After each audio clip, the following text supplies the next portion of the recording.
after a string of scandals and dysfunction, lawmakers are demanding more oversight over the state's Cannabis Control Commission. A group of state senators and representatives sent a letter urging the legislature's Cannabis Policy Committee to call for a hearing and better transparency and accountability from the CCC. They cite the sudden suspension of its chair, Shannon O'Brien, as just one of several signs of major problems within the agency. One of the authors of that letter, Senator Michael Moore, joins me now, along with Boston Business Journal reporter Cassie McGrath, who's been closely covering the commission. Senator, Cassie, thanks to both of you for being here. And Cassie, one of the reasons I wanted to talk to you about this specifically was a couple weeks ago, you wrote a story with the headline, "What the heck is going on at the Cannabis Control Commission?" which that was before the chair was suspended suddenly. And I'm wondering, I guess, to start off with the somewhat obvious question from that, what the heck is going on at the Cannabis Control Commission right now? Well, thank you, Katie, for having me today. Starting back in September of 2022, when Shannon O'Brien was appointed to the CCC by Treasurer Deb Goldberg, following her appointment, there was a report that she had previously worked in the cannabis industry with the cultivator Greenfield Greenery. So we're going back about a year now. And this report kind of just created some confusion in the industry of whether the chair who, was in charge of the cannabis industry was still operating a business. This is around September of October last year. In October, Greenfield Greenery, this business that she had formerly worked with, was brought up for final licensure, which is just standard process at the CCC to, allow a business to open their doors. And amid, that conversation, it was Shannon O'Brien recused herself from the conversation, but the commissioners decided to remand the license back to the staff because the staff could not confirm that Shannon O'Brien had no more ties to this cannabis company. The CCC started an investigation into whether she had been working with the company still, but it was true that she, the investigation ultimately found that she had stopped working with Greenfield Greeneries over a year prior. So really just a bumpy start, fair to say, for the chair. But really, that brings us into January of this year when the CCC returned to public meetings and their board was meeting in person, but a couple of members of the public came to me and said, we went to the meeting, but we weren't allowed to go in. So there was some more confusion around if people could attend public meetings. The CCC was following public meeting practices from COVID, but there was some serious confusion around transparency and things like that. And then in March, there was an investigation, which the CCC has every right to kind of do surprise investigations of MCR Labs in Framingham, which is a testing facility. And the CEO, Michael Kahn, accused the CCC staff of being rude and unprofessional, really aggressive during this investigation. The CCC denied these allegations. They conducted an investigation that said, we didn't do anything wrong, but Michael Kahn, the CEO, thought it was retaliatory because he made statements against the CCC's testing practices. So we've had a lot going on before we got to this point of the chair's suspension. Certainly. And Senator, I want to bring you in here because I think the points Cassie has been mentioning are a lot of the issues that you and your colleagues raised in your letter as some of the points of dysfunction that you've identified at the CCC. What are you hoping the legislature can do here? Well, I'm hoping in January, I filed the bill to create a special inspector general's unit within the CCC to look at their overall governance policies, procedures, their practices, make sure they're staying within the scope of their responsibility, and to ensure that they are actually acting as a regulatory entity. We, as just stated, MCR Labs and some other, potential business owners, we've heard complaints of their tactics and how they are actually treating potential new businesses, retailers, manufacturers. And I will say up until like about a year and a half ago, I really didn't have much involvement with the CCC. And then I had a potential business owner from my district call, had some issues with their interaction with the CCC. And it really had to do with who they were a victim of someone selling them a pesticide, a plant that had a controlled or a prohibited pesticide. And you would have thought that they were the ones who actually were selling the clone product with the pesticide and how they were treated. And that's how I started delving more into their operations and dealing with more colleagues who are having the same types of problems with the length of the investigations, how they would treat potential retailers. There's no communication. They would reach out to the CCC. They wouldn't get any responses on timelines. I had this one company that the investors were almost going to pull out.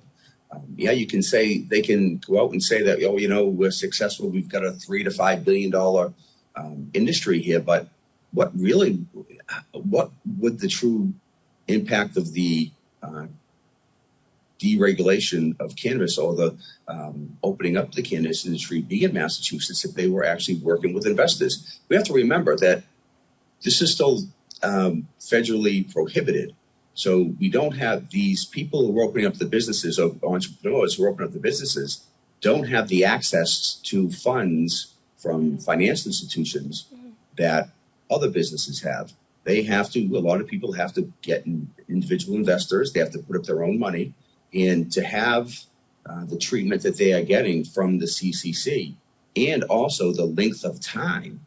I understand that, look, it's a new industry, that there's going to be maybe some delays, but the delays should have been in the developing the regulations. Now we've got issues where you've got the Cannabis Control Commission, and then you've got the executive director and below. Well, this is the same structure that we have in other boards and commissions, but more specifically the Gaming Commission. Yet we have the executive director and the staff below in mediation with the Cannabis Control Commissioners on who has what oversight role. Well, the Cannabis Control Commissioners control the agency. They run the department. Yet we've already spent $600,000 so far on legal fees or expenses to determine who runs the agency or what capacity they have for oversight.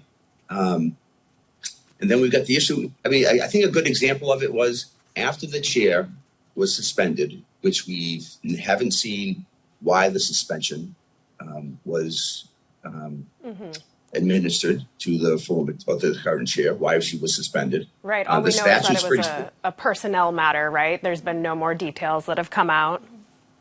Yeah, and if you look at the statute, there's five very specific reasons why the chair could be terminated or commissioner could be terminated, and we don't know. Did she violate one of those? And is there an authority in the statute for the treasurer to administer a suspension? But after the suspension occurred, I think an example which exemplifies what's going on.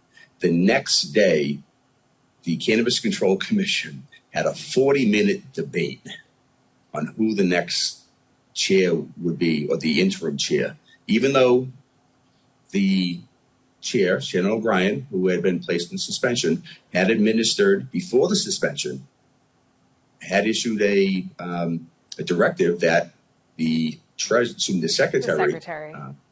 Kimberly Roy, would be the commissioner. They had a debate on that for 40 minutes after that. So, we've got budgetary issues that we don't really know because they're actually looking for additional funds in the budget. Yet they've got they've got 2 or 3 rather of their administrative positions that are unfilled. So if those positions are unfilled, and you have a budget issue, where did the expenditure go? We've heard that they want to spend money on artwork in their office space, which it's my understanding they're still working remotely, so no one's going into. I don't think we should be worrying about art in the workplace when we've got entities that are trying to get up and running and meet their financial obligations, get people employed. So there's a lot of questions there to look into. Cassie, I know you've been covering the CCC in their meetings this week, that debate over who should be the chair. What's their current leadership situation, and what have they been doing in terms of work while all this has been playing out? So I think some really important context here is that the CCC back in February began its regulatory review process. So it has a statutory mandate to write out regulations for host community agreements, municipal equity, and suitability by November 9th. So they're on a tight deadline right now. And amidst these personnel issues with this confusion around, first, if the executive director was working, and then he took family leave, and then with the chair's suspension. This week during meetings, I think the senator explained it pretty well that they did spend an extended period of time first thing on Monday before getting into regulatory discussions to sort of switch up the typical practice that they used when there was a chair absent, and put Commissioner Concepcion in charge of running the meetings. It's important to note Commissioner Concepcion is on the most working group. She's working on almost every regulatory review. But even beyond this November 9th deadline, there are a ton of issues that the business community really wants to see addressed by the CCC and their regulations. This regulatory review isn't limited to the statutory mandates they have to carry out, but there's a lot of hope that there are other priorities being carried out by the CCC, and with all these personnel issues, there's real concern that businesses will go under in the meantime. So I think overall, there's a lot of questions around the why of the suspension, and just I have seen a lot of conversation as well that despite these frustrations, people are overall impressed that the CCC was able to continue the regulatory discussions. They have discussions today. Some marathon meetings this week that they've been going through. Yes. Exactly. So, and, you know, they've made it through a lot of the discussions. So I think there is some hopefulness around that, but that doesn't necessarily mean that the work is done on November 9th. If anything, the work is just beginning. All right. And Senator, I know you asked some of your colleagues to consider holding an oversight hearing here. Have you received word back on whether that's going to happen? No, we haven't. I've reached out to the two chairs, the House and the Senate chair of the Joint Committee, just to let them know that the letter was coming. Hopefully they've had time to discuss the letter and give us an answer whether we'll see some sort of oversight hearing. I think going back to, I said originally that, I filed this bill in early January. Now, with all the